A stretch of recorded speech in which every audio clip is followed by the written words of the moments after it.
Hi friends, അസ്സലാമു അലൈക്കും. എല്ലാവർക്കും സുഖമല്ലേ? എനിക്ക് അൽഹംദുലില്ലാ റാഹത്തായി പോകണം. പിന്നെ കുറച്ച് പേര് ചോദിച്ചിട്ടുണ്ടായിരുന്നു before and after niqab story പറഞ്ഞിട്ട്.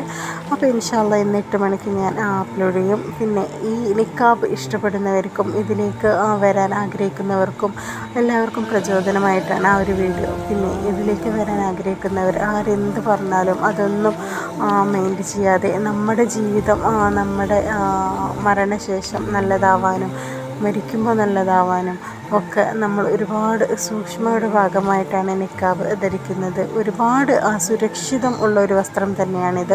പിന്നെ ചിലവർ പറയുന്നുണ്ട് ഏത് വസ്ത്രം ധരിച്ചാലും പീഡിപ്പിക്കപ്പെടുന്നുണ്ടല്ലോ, അല്ലെങ്കിൽ വസ്ത്രത്തിലൊന്നുമല്ല കാര്യം എന്നുള്ളത്. അതിപ്പോൾ ഉദാഹരണം പറയുകയാണെങ്കിൽ നമ്മൾ ബൈക്കിൽ സഞ്ചരിക്കുമ്പോൾ ഹെൽമെറ്റ് വെക്കണം എന്നാണ് നിയമം എന്ന് കരുതി ഹെൽമെറ്റ് വെച്ചത് കൊണ്ട് ആരും മരിക്കില്ല എന്ന് പറയാൻ നമുക്ക് സാധിക്കുമോ? ഇല്ല. പക്ഷേ അതൊരു സുരക്ഷിതത്വമാണ്, അതൊരു സൂക്ഷ്മയുടെ ഭാഗമാണ്. അപ്പോൾ അതുപോലെ തന്നെയാണ് നിക്കാബും. അപ്പോൾ നിക്കാബിലേക്ക് വരാൻ ആഗ്രഹിക്കുന്ന സഹോദരിമാർ ഒരു മടിയും കൂടാതെ ആൾക്കാരുടെ കുത്തുവാക്കുകളും കമൻറ്റുകളും ഒന്നും ഭയപ്പെടാതെ ഇതിലേക്ക് വരിക. അപ്പോൾ ഇൻഷാ അല്ലാഹ് അടുത്ത വീഡിയോ നമുക്ക് വീണ്ടും കാണാം. അസ്സലാമു അലൈക്കും.